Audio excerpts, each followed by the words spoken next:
Hello YouTubers, I'm Bruce Boyes and welcome to this episode of homesandlife.com. Today I'll be addressing the topic of realtors. Do I really need a realtor? And what do they do anyway? I will admit that as a realtor, I may be slightly biased, but I want to present to you an honest viewpoint along with my opinions.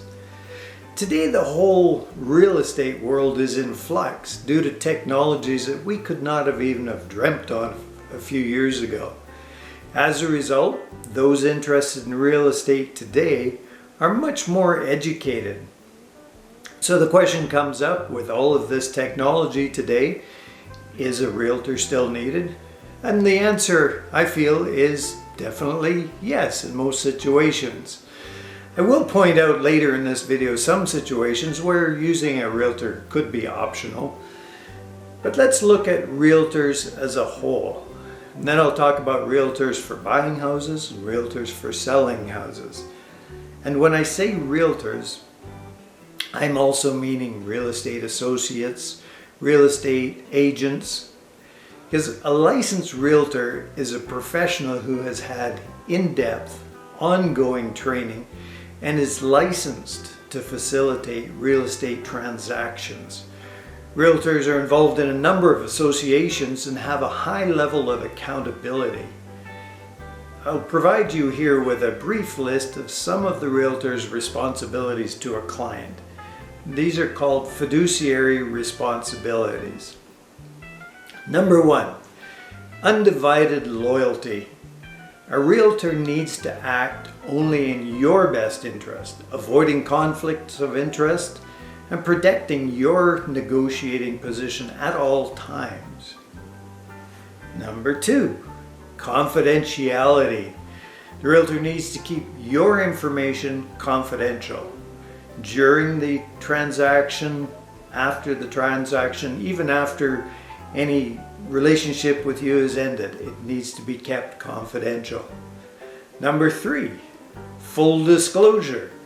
You need to be informed of services that the realtor provides and any information that they're aware of that could influence your transaction. Number 4, obedience. The realtor must obey your lawful and reasonable instructions. If you want the realtor to do something unlawful, then the realtor really should ought to end the relationship. Number 5, reasonable care and skill. Realtors must meet the standards of a real estate professional in the industry and exercise reasonable care and skill in every aspect while assisting their clients. Number 6, full accounting. The realtor must give full accounting of any money or property they receive while acting on your behalf. In addition to the fiduciary responsibilities, a good realtor is aware of the local real estate industry and can provide needed counsel to a buyer or a seller. And negotiating the transaction, that's another area that the realtor is experienced in and can work for your benefit. Before I move on to the next section, I just wanted to say that buying a home, selling a home, and moving are some of the most stressful areas in life, period. And a good realtor can take a lot of that pressure and stress off of you. So, buyer clients, let's say you've finally decided it's time to buy a home. So before you get all excited and want to go viewing houses and looking at different homes, you need to get your financing in order first. Get it in place. Most realtors have a list of reliable contacts that they can provide you with, banks, mortgage brokers. You can again use those if you wish, but you need to get that financing in place. And the reason I say this is the first thing to do is because I've seen it before where somebody has found the perfect house. It meets all the ticky boxes, it fits in every way. They go through the process of an offer to purchase and the bank says, no, I'm sorry, we can't help you on this house. So that is very disappointing for a buyer to come into that situation. Now, once the financing is pre-approved, that's an indicator that financing should be good. And then your realtor can help you to determine what's important to you in a house that fits your budget. Realtors see many homes, and while you're looking at homes, they can point out benefits of a house or deficiencies in a house. In addition, some locations may look good because they have a lower price, but that may be an area that is harder to sell when it does come time for you to change homes and move on. A realtor is usually aware of those situations. Now you've finally found the home that you can see yourself living in for years to come. And it's time for your realtor to use another facet of their training and experience. The offer to purchase is a legal document, and your realtor will assist you by filling out the details of this offer. You want it filled out properly in order to get the best deal and avoid costly mistakes. Often when the offer is presented, your realtor will take the time to explain to the listing realtor and or the seller what great people you are and why they should consider your offer. When your offer is conditionally accepted, there'll usually be a home inspection condition included in there. And your realtor will often have a list of approved home inspectors that you can choose from if you wish.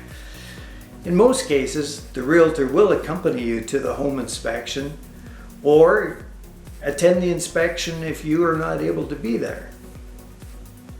The realtor will work with you throughout the whole process, right up to possession day, where you're presented with the keys for your new home. Again, minimizing the stress involved. And even for clients who are experienced at buying and selling properties, it still makes sense to use a realtor. Buyers do not pay any commissions, so why would you not use a realtor and take advantage of the services that they can provide? Selling clients. Now this is a different situation because the seller has a home that they've lived in, they've done improvements on, and they've made it fit their lifestyle. Sellers often have an opinion of what the value of their house is based on what they paid, what they put into it, and what their neighbor said or somebody else they know. And this may or may not be accurate. So this is where a realtor can help them. What have similar homes sold for? What value is added by any improvements done? Are there other factors that may have affected the price of the home?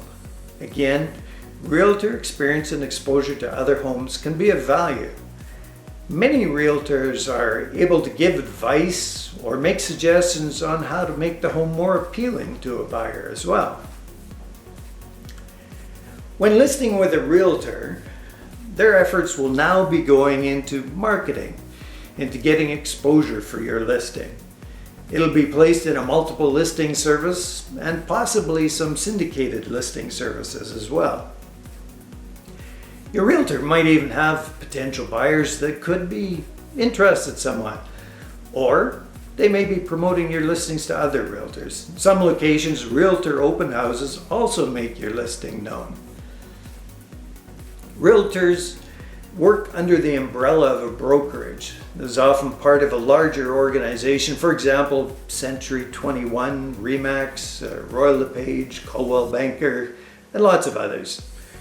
These organizations sometimes will have an in-house database of listings that again give your listing greater exposure.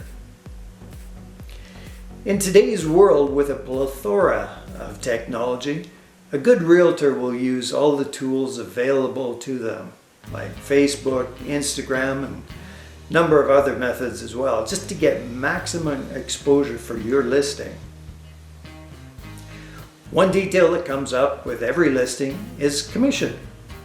There are a number of business models out there right now regarding commissions, but the most successful model is the one where the realtor or brokerage does not get paid until the home is sold. There's no upfront money being paid by the seller, and this keeps the realtors motivated to get results. Another area that a realtor is of help when your home is listed is security. Usually, a potential buyer has been screened to a certain extent by the showing realtor. When they view your home, the realtor accompanies them and oversees their time in the house. You agree to a time that the listing is shown, and you should busy yourself elsewhere during the showing, but you don't even need to be there during that time.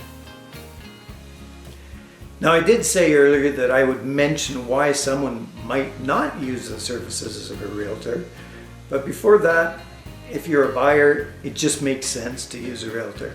The people that usually feel that they don't need the services of a realtor are most often the sellers.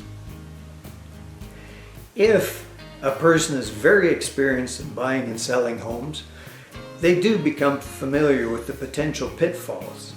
They are able to do the marketing and the showings and the negotiating and the purchase contract. But even these people should be working very closely with a real estate lawyer to make sure they do have some protection. And usually when a seller decides not to use the services of the realtor, it is because of commission. They feel they can do all the work and save all that money. Aside from the risks involved, studies have shown that for sale by owner listings typically sell for approximately 30% less than a property listed by a realtor. If a realtor does bring a buyer to a for sale by owner, the seller will still end up paying that realtor's portion of the commission. And so that makes not a lot of benefit when you look at the whole picture. But what about the companies that say, "We will buy your house," or "cash for your home"? Well, just remember that these are businesses, and as such, they're there to make a profit. So to buy your home and sell it at market value, they need to buy at wholesale cost. That means less money for you, the seller.